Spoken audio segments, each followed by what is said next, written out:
ही आम्हा लोकांना न्याय न देणारी तर आहेच, पण पदाचा गैरवापर कसा होतो त्याचं उदाहरण देशासमोर देण्याच्या संबंधीचा हा निर्णय आहे. आणि त्याला पर्याय फक्त वरच्या कोर्टामध्ये जाणं आणि आम्ही सुप्रीम कोर्टामध्ये हे प्रकरण काल दाखल केलेलं आहे. आमची अपेक्षा आहे, आमची सुप्रीम कोर्टाला विनंती राहणार आहे की निवडणुका जवळ आल्यात, तुम्ही लवकरात लवकर निर्णय घ्या. आत्तापर्यंत अनेक निर्णय अशा प्रकारचे झाले, पण पक्ष आणि खुणा दुसऱ्याला देणं हे कधी घडलं नव्हतं. सगळ्या देशाला माहिती आहे राष्ट्रवादी काँग्रेस पक्षाची स्थापना कुणी केली, या पक्षाची उभारणी कुणी केली हे माहीत असतानासुद्धा, वस्तुस्थिती असतानासुद्धा पक्षच अन्य लोकांच्या हातात देणं खुनेचं हा एक प्रकारचा अन्याय करणारा निर्णय. आणि त्याला सुप्रीम कोर्टाशिवाय आमच्याकडे पर्याय नाही. केंद्रीय निवडणूक आयोगाचा निकाल येण्याच्या आधी अजित पवार गटातले नेते वारंवार म्हणत होते की पक्ष आणि चिन्ह आम्हालाच मिळेल. केंद्रीय निवडणूक आयोगाने सुद्धा तसाच निर्णय दिला.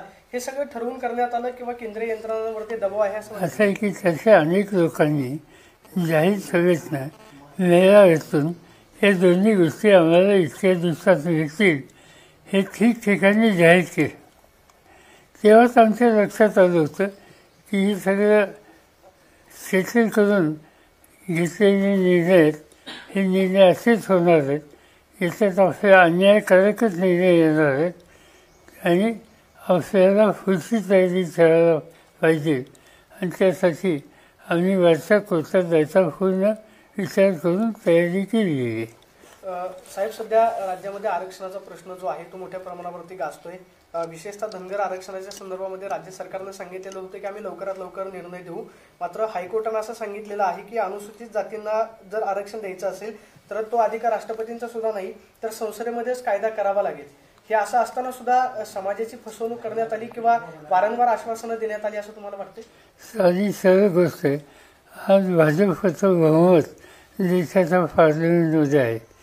भाजपचं बहुमत असलेल्या सरकारने विरोधी पक्षाची जर चर्चा केली तर ते सुद्धा धनगर किंवा बाकीचे जे घटक आहेत, चाहे मुस्लिम असतील, लिंगायत असतील, आणखीन कुणी असतील, त्यांना जर प्रस्ताव आणत असतील तर त्यांच्या अपोजिशनचं सुद्धा साथ आणि सहकार्य मिळायची शक्यता आहे.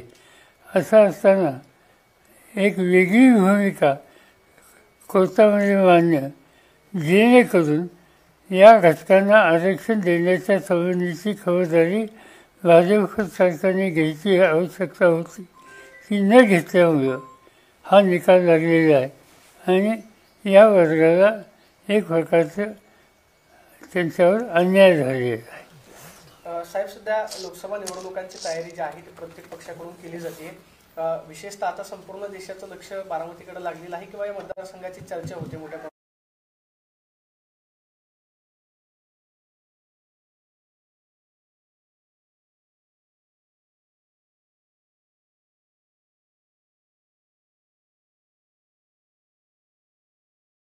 बारामतीकरांनी ठरवायचंय, जर माझ्या विचाराचा खासदार निवडून दिला नाही तर मी विधानसभेला उभं राहणार नाही असं उपमुख्यमंत्री सातत्यानं सांगितलं. असे हा प्रत्येकाचा व्यक्तिगत निकाल आहे.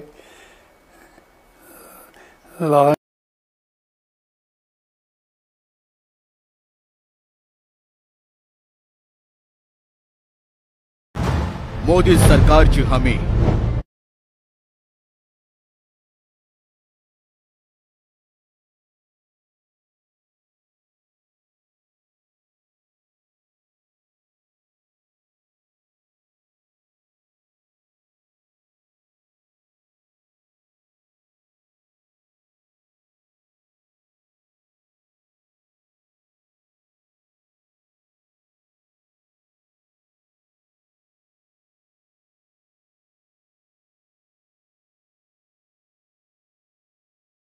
फील हे आमच्याकडनं करण्याचं काही कारण नाही.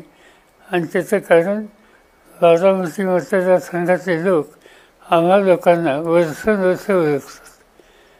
त्यामुळे आमच्याकडून भावनात्मक कसं अपील करता येणार नाही, करण्याची आवश्यकता नाही.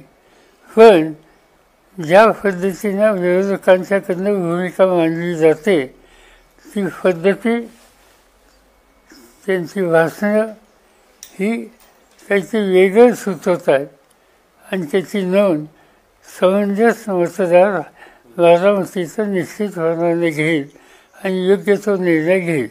कालच्या भाषणामध्ये अजितदादांनी सांगितलं की संपूर्ण पवार कुटुंबीय मला एकट्याला वेगळं पाडण्याचा प्रयत्न करते, आपल्या सर्वांची साथ पाहिजे. असं आहे की उमेदवार कोणी असेल निवडणुकीत त्याचा मतदारांची साथ मागण्याचा अधिकार आहे आणि त्या दृष्टीने त्यांनी काही केलं असेल तर केलं असेल. पण संपूर्ण लोक एका कुटुंबाच्या एका बाजूला आहेत आणि मीच एकटा असं सांगणं याचा अर्थ लोकांना स्वतःच भावनात्मक भूमिका बांधून त्यांची सहानुभूती ही मिळवण्याचा प्रयत्न त्या ठिकाणी दिसतो. एका बाजूला अजित पवार गटाकडून जर काही कार्यकर्ते शरद पवार गटाकडे येत असतील तर त्यांना धमकवल्याचा देखील प्रकार चाललेला आहे. असं ऐकलं मी, अनेक कार्यकर्त्यांनी सांगितलं की आम्हाला टेलिफोन येतात, आम्हाला बोलवलं जातं, आम्हाला दमदाटी दिली जाते, तुला ह्या फादा मी बसवलं सांगितलं जातं वगैरे वगैरे अनेकांच्याकडून. ठीक आहे, आता हे होत आहेत. या सगळ्या गोष्टी कधी बारामती मतदारसंघात नव्हत्या तर पहिल्यांदाच यावेळेस पाहायला मिळतात. बारामतीकरांना अपेक्षा आहे ती आपल्या सभेची. आपली सभा कधी होणार आहे बारामती? वगैरे अजून काही तारीख ठरली नाही, अवकाश आहे अजून. साहेब, धनंजय मुंडेंचा आव्हाडावर गंभीर आरोप झालेला आहे. दोन्ही पवारांमध्ये अंतर पाडण्याचं काम आव्हाड यांनी केलं आहे, तर जयंत पाटील आणि सुप्रिया सुळे यांना बाजूला करून स्वतः जितेंद्र आव्हाड पुढे येण्याचा प्रयत्न करतात. अजिबात नाही. धनंजय जे काय ते मुंडे जे बोलले त्यांनी राष्ट्रवादीमध्ये जो त्यांचा कालखंड गेला त्याच्यापेक्षा कितीतरी वर्ष अधिक आव्हाड हे पक्षाच्यासाठी काम करतात. त्यांनी देश पातळीवर काम केलं, देशातल्या तरुणांचं नेतृत्व केलं, महाराष्ट्राच्या विधिमंडळामध्ये काम केलं आणि राज्य मंत्रिमंडळामध्ये सुद्धा काम केलं. आणि त्यामुळं पक्षाची भूमिका मांडण्याचा त्यांना अधिकार आहे. त्यांनी काहीतरी वेगळी भूमिका घेतली असं नाही. आणि जितेंद्र आव्हाडांनी काय बोलावं यासंबंधीचं मार्गदर्शन अन्य लोकांनी करण्याची काही आवश्यकता नाही. साहेब, अनेक दिवसापासून उत्सुकता होती की खासदार सुप्रिया सुळे यांच्याबरोबर लढत कुणाची होणार, परंतु काल सुनेत्रा पवार यांचा कार्याचा चित्ररथ बारामतीमध्ये फिरू लागलाय. ननंद भाऊजाईमध्ये लढत होती, कसं बघता आपण? लोकशाहीमध्ये निवडणुकीला उभं राहायचा प्रत्येकाचा अधिकार आहे आणि तो अधिकार कोणी गाजवत असेल तर त्या संबंधीची तक्रार करण्याचं काही कारण नाही. आपण आपली भूमिका लोकांच्या समोर मांडावी. लोकांना गेल्या 55-60 वर्षामध्ये लोकांनी काय काम केलं हे लोकांना माहिती आहे. इथं उभ्या राहिलेल्या ज्या संस्था आहेत त्या कधीपासून आहेत. आता उदाहरणार्थ विद्याप्रतिष्ठान ही संस्था स्थापन होऊन आज जवळपास 54 वर्ष झाली. आज कृषी विकास प्रतिष्ठान ही संस्थासुद्धा 1971 साली स्थापन झाली. या संस्था ज्या काळात स्थापन झाल्या त्या काळात आज आरोप करणारे काय वयाचे होते याचं त्यांनी कॅल्क्युलेशन केलं तरी त्यांच्या लक्षात येईल आणि लोकांच्या लक्षात येईल की या प्रकारची भूमिका मांडणं कितपत योग्य आहे. आणि म्हणून कुणी उभं राहत असेल जरूर अधिकार आहे. लोकशाहीमध्ये उभं राहणं त्याची भूमिका मांडण्याची त्यांचा अधिकार आहे. याचा आम्हा लोकांची मनापासूनची मान्यता आहे. साहेब, जानाई शिरसा असेल, पुरंदर उपसा सिंचन योजना असेल, पाण्याच्या श्रेयवादावरून आता लढाई सुरू झालेली आहे. अजित पवार म्हणतात ही उपसा सिंचन योजना मीच मंजूर केलेली. ठीक आहे ना, मी सांगतो ना, पुरंदर तालुक्याच्या लोकांना सगळ्यांना ठाऊक आहे कुणी काय केलं. जे सत्तेत आहेत त्यांनी आम्हीच केलं असं सांगायची भूमिका घेतली तर ते सत्तेत आहेत, त्यामुळे आम्ही त्याचं काही भाष्य करणार नाही. पण लोकांना माहिती आहे हे कुणी केलं. सर, राज्यसभा निवडणूक जी आहे ती बिनविरोध झालेली आहे, मात्र प्रफुल्ल पटेल यांच्या खासदारकीचा कार्यकाळ बाकी असतानाच त्यांना पक्षाकडून उमेदवारी दिली गेली. असं एक तांत्रिक कारण सांगितलं जाते की आपल्या पक्षाचं राज्यसभेमध्ये 2/3 मेजॉरिटी आहे, कदाचित त्यांच्यावरती अपात्रतेची कारवाई होऊ शकली असती. ही कदाचित कारवाई टाळण्यासाठीच त्यांना उमेदवारी पुन्हा देण्यात. मला हे सांगता येणार त्यांच्या पक्षाचा अंतर्गत विषय. ज्यांना अजून 4.5 वर्ष किंवा 5 वर्ष शिल्लक होती त्यांनी पुन्हा उमेदवारी दिली, हा एक आश्चर्यकारक निर्णय आहे. साहेब, सातत्यानं नवनवीन जे लोक आहेत ते भाजपमध्ये जात आहेत. जे अनेक वर्ष पद भोगलेले, 2 वेळा मुख्यमंत्री राहिलेले अशोक चव्हाण भाजपमध्ये गेलेले आहेत, कसं बघता याकडे? असं आहे की त्याला अलीकडच्या काळामध्ये काही यंत्रणा ह्या अतिशय महत्त्वाच्या झाल्या. अँटी करप्शन असेल, ईडी असेल, आणखीन काही संस्था आहेत. या सगळ्या संस्था किती प्रभावी आहेत आणि राज्यकर्त्यांच्यावर किंवा राजकारणात असलेल्या विरोधी लोकांच्यावर त्याचा वापर कसा आपण करू शकतो याची उदाहरणं हल्ली बघायला मिळतात. आणि तशीच उदाहरणं जी आहेत तीच या पक्षांतराच्या संबंधाची भूमिका जे लोक करतायत, मानतायत, त्याची कारणव्यवस्था तिथं जुळलेली आहे. साहेब, जरांगे पाटील पुन्हा एकदा उपोषणाला बसलेले आहेत. 20 तारखेला अधिवेशन ठेवलेलं आहे.